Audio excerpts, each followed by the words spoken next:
আপনারা শুনছেন নরখাদক।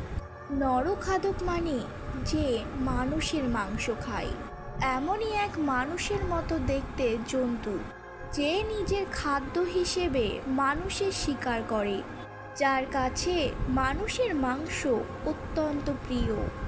আজ এক রোমাঞ্চকর ভয়াবহতার গল্প তোমাদের শোনাতে চলেছি।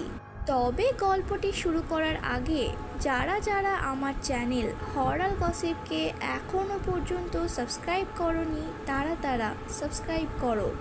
তোমাদের একটি ছোট্ট সহযোগিতা আমাকে আরও নতুন নতুন ভিন্ন ভিন্ন ধরনের গল্প দিতে উৎসাহিত করে। চলো এবার আজকের গল্প নরখাদক শুরু করা যাক।